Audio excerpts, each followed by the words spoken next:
En el nombre del Padre, del Hijo, del Espíritu Santo. Amén. Ven, Espíritu Santo, y llena los corazones de tus fieles, y enciende en ellos el fuego de tu amor.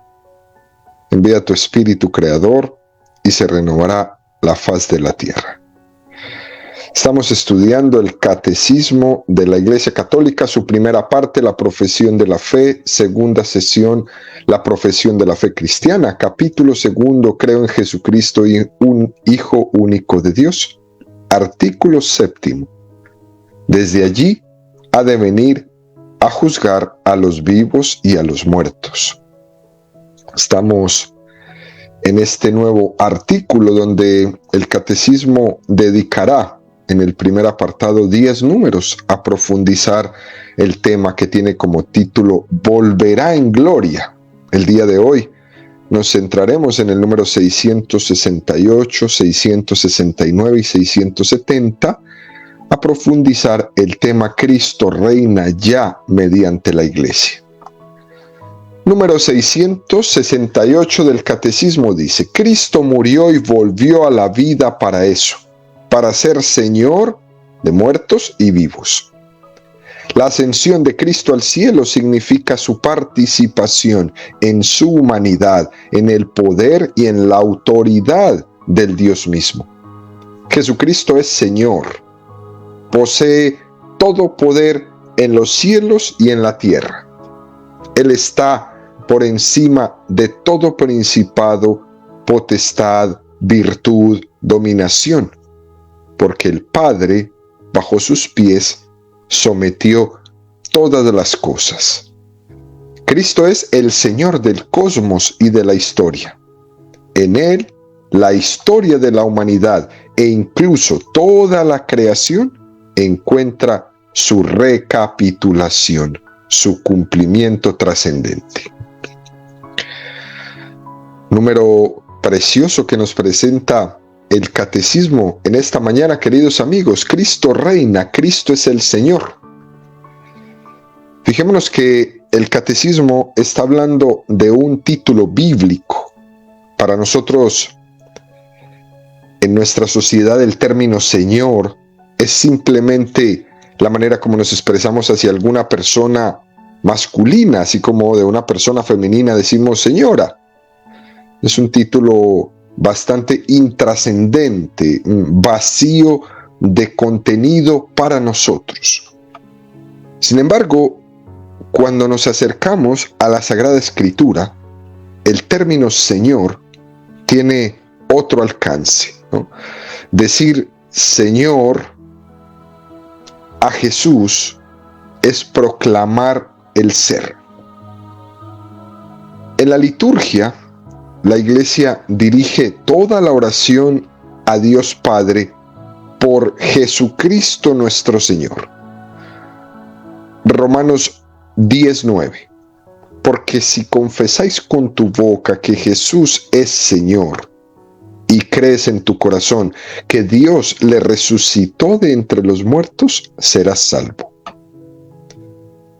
Este nombre, Señor, expresa el misterio de Cristo, Hijo del hombre, Hijo de Dios.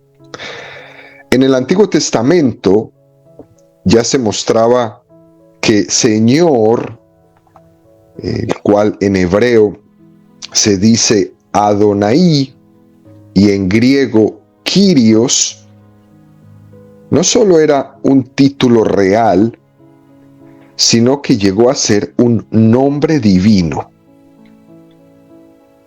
El señorío de Yahvé no se limita al pueblo que él ha escogido, sino que Yahvé es el Señor de los señores porque es el Dios de los dioses.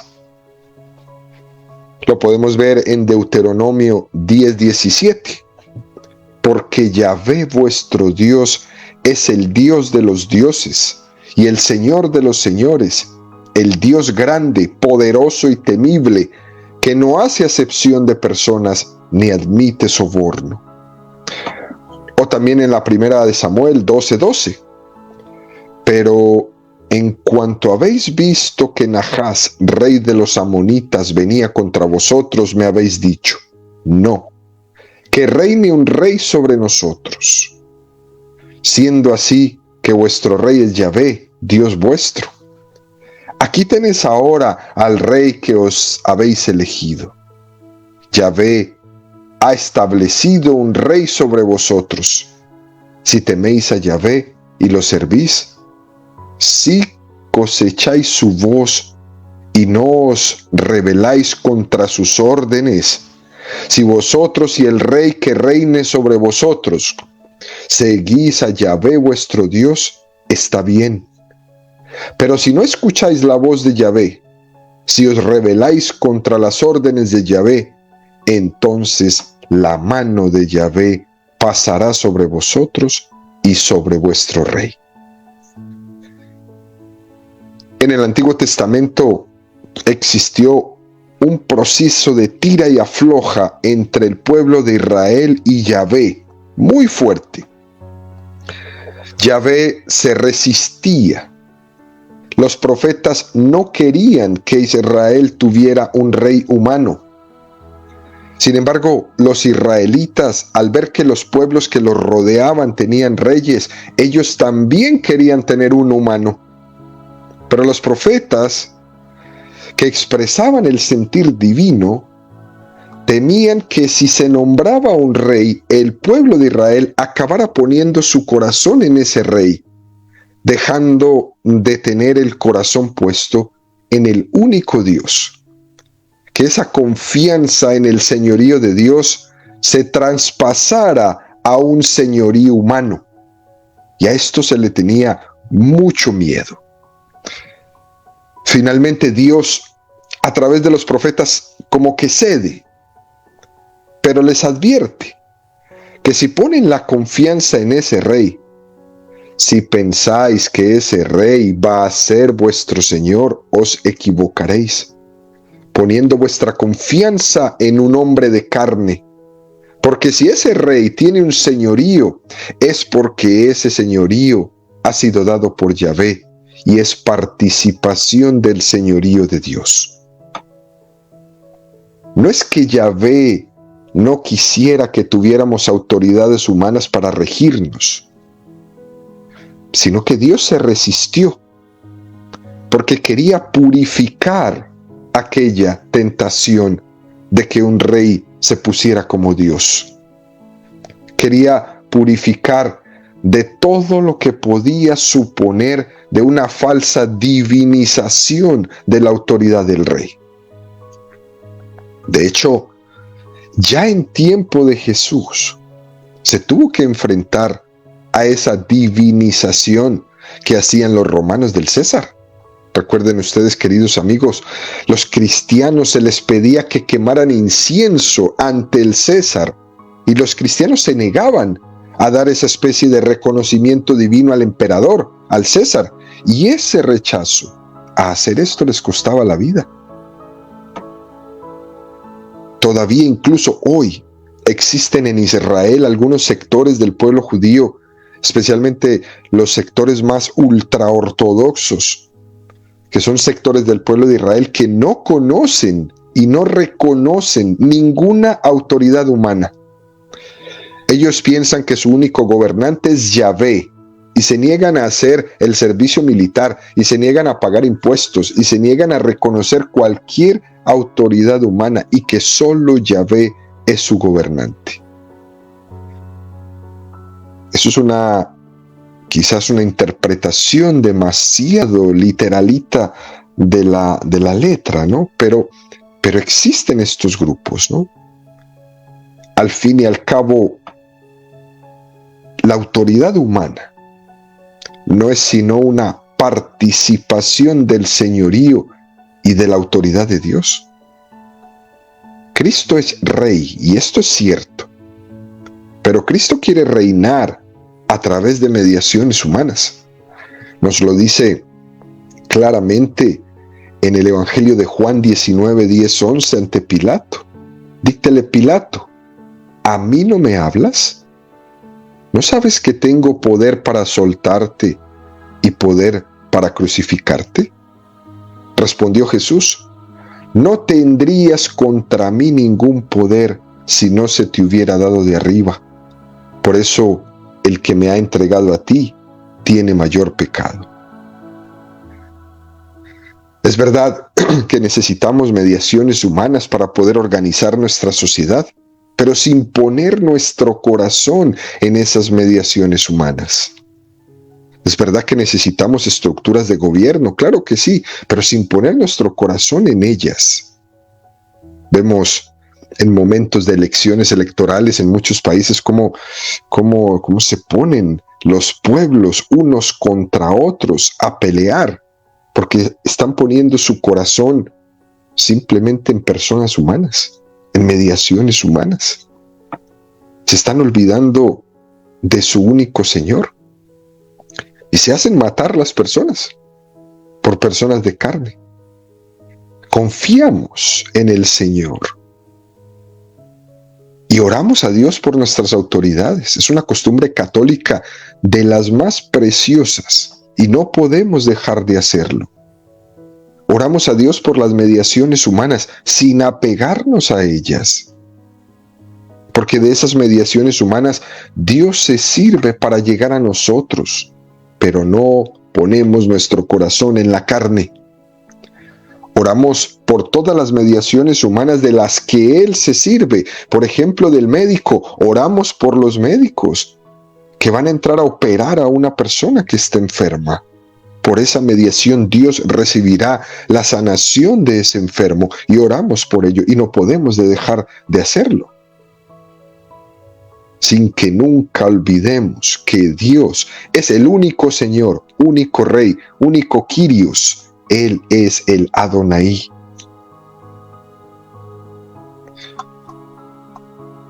Luego llegamos al Nuevo Testamento y vemos cómo ya en el Nuevo Testamento se transfiere a Jesucristo el título de Kyrios, de Señor. Ese término de Señor que Yahvé había tenido mucho cuidado en no querer transmitirlo a los reyes, a los gobernantes. En el Nuevo Testamento se transfiere todo a Jesús. Lo impresionante y grandioso en este paso del Antiguo Testamento al Nuevo Testamento es que ese título se le aplique a Jesús. Esta es la fe de la primera iglesia. Es lo que concluyeron los discípulos que vieron a Jesús cuando multiplicaba los panes, cuando caminaba sobre las aguas. Vieron que era el Señor. Cuando Cristo calmó la tempestad y allí ellos mismos se preguntaron, bueno, pero ¿y quién es este que hasta el viento y el mar le obedecen? Este es el mismo Señor que dividió las aguas del Mar Rojo por donde el pueblo de Israel pasó. Es el mismo Señor. Iban poco a poco entendiendo que Dios le había otorgado a Jesús ese señorío. El mismo señorío con el que está revestido Yahvé es el que reviste a Jesucristo. Hubo un texto muy apropiado que los primeros discípulos entendieron sobre este señorío de Jesucristo y lo encontramos en el Salmo 110. Oráculo de Yahvé a mi Señor, siéntate a mi derecha y haré de tus enemigos estrado de tus pies. Y se tenía un problema de cómo interpretar este texto, porque si decían que este texto se refería a David, al rey David, no encajaba que Yahvé le dijera a David, mi Señor. Y por eso le dijo, siéntate a mi derecha. Sería una interpretación un poco excesiva. Porque además todos conocemos que David fue un hombre pecador, que cayó muy bajo. Y además conocemos que el reino de David terminó. El reino de David cayó, ahí estaban los romanos. De hecho, la primitiva iglesia utilizó este texto frente a los judíos que no habían reconocido en Jesucristo al Señor. Y les decían, este texto no podía referirse a David, sino solo en una partecita. El verdadero cumplidor de este texto es Jesucristo. Mateo 22, 41, 43. Estando reunidos los fariseos, les propuso Jesús esta cuestión. ¿Qué pensáis acerca del Cristo? ¿De quién es hijo? Dícenle, de David. Díceles pues, ¿cómo David, movido por el Espíritu, le llama Señor cuando dice, dijo el Señor a mi Señor, siéntate a mi derecha, hasta que ponga a tus enemigos bajo tus pies? Si pues David le llama Señor, ¿cómo puede ser hijo suyo? Nadie era capaz de contestarle nada, y desde ese día ninguno se atrevió ya a hacerle más preguntas. Jesús le hace pensar a los judíos sobre este texto. En última instancia, solo puede decir en plenitud por Jesucristo, por el Mesías, a quien el Padre va a sentar a su derecha en el cielo como Cristo Rey, dándole plena gloria. O también Lucas 1, 42, 43.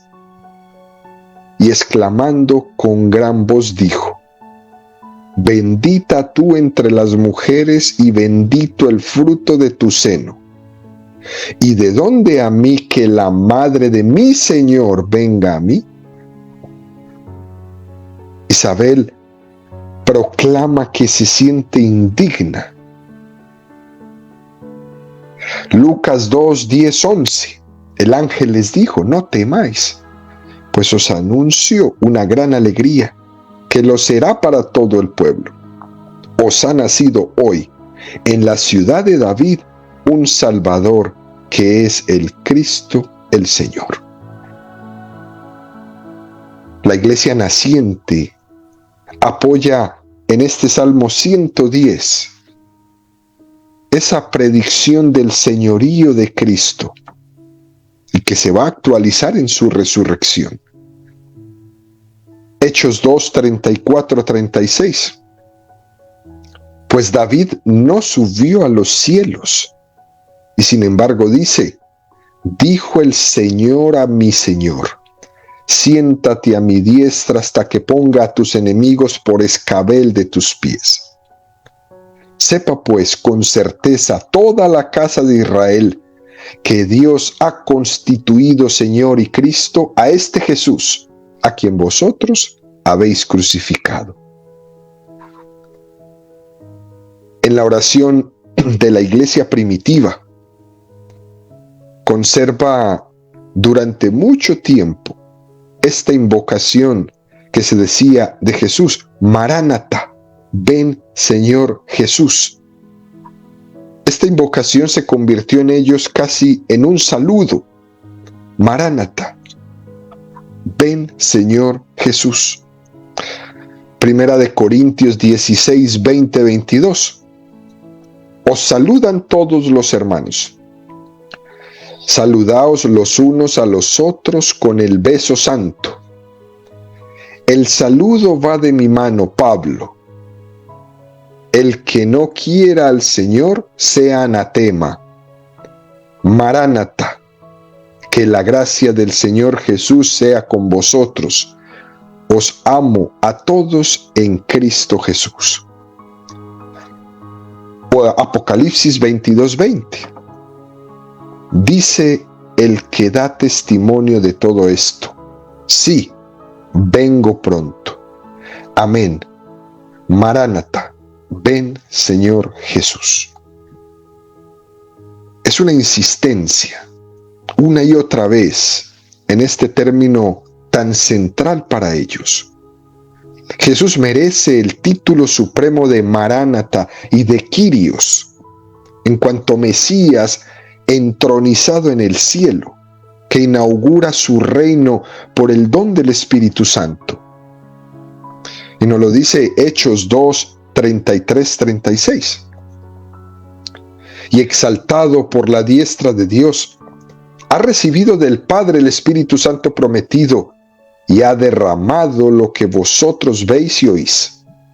Pues David no subió a los cielos y sin embargo dice: dijo el Señor a mi Señor, siéntate a mi diestra hasta que ponga a tus enemigos por escabel de tus pies.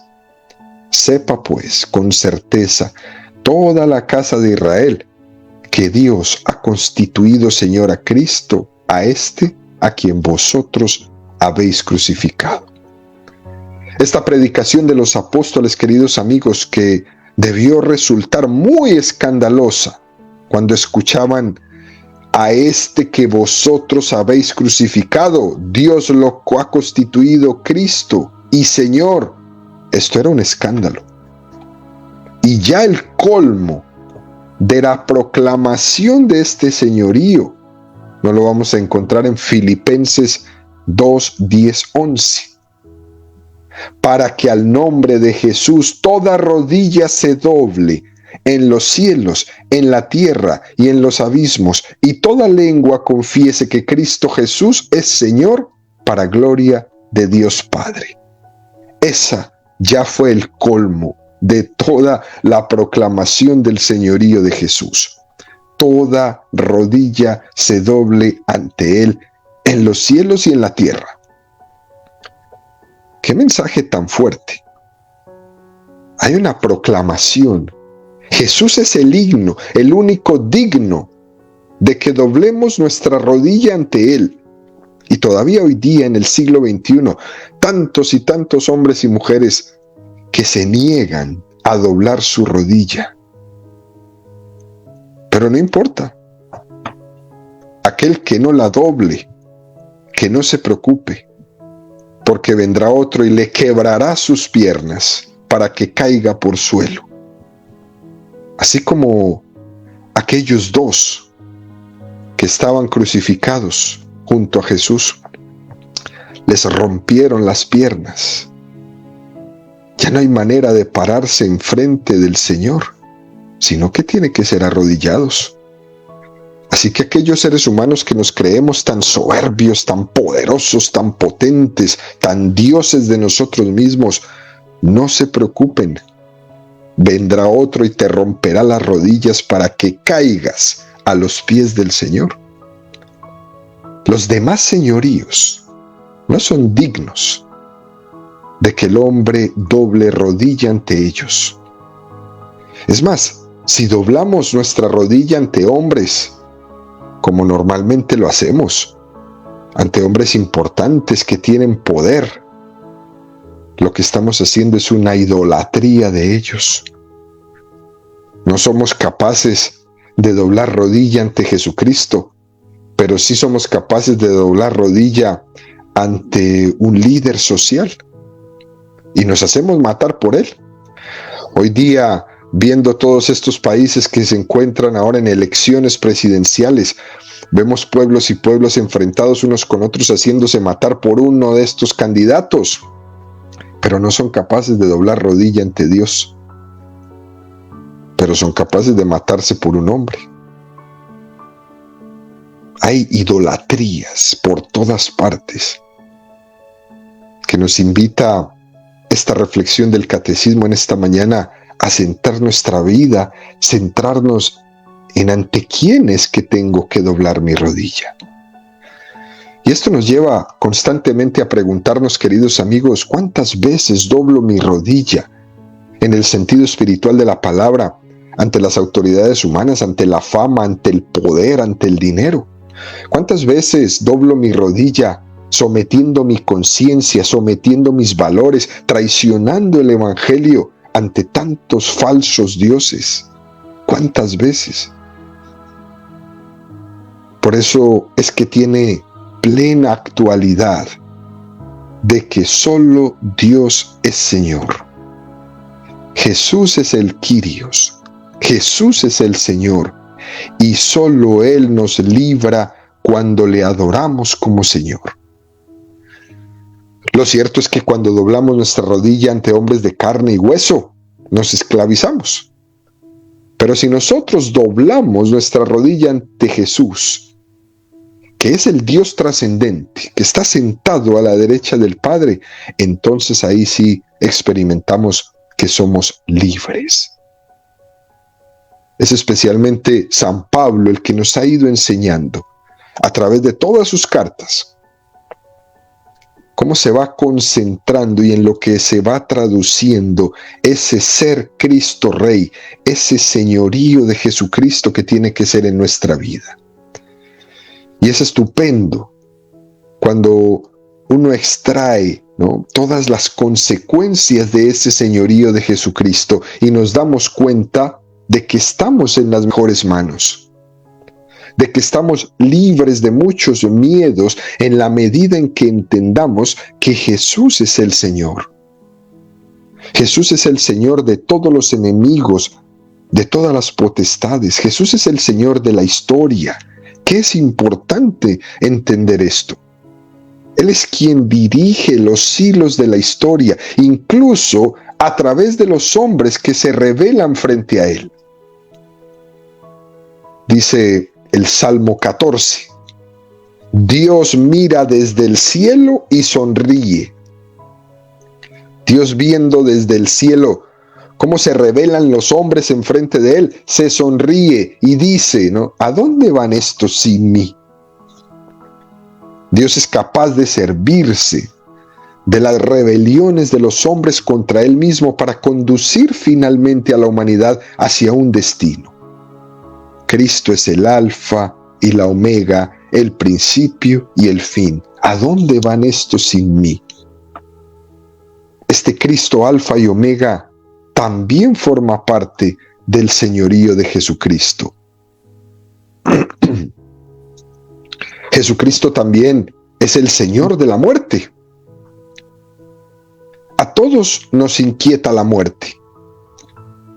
Porque una cosa es hablar de la historia, del universo, pero la muerte está mucho más cerca de nosotros, como enemigo, claro.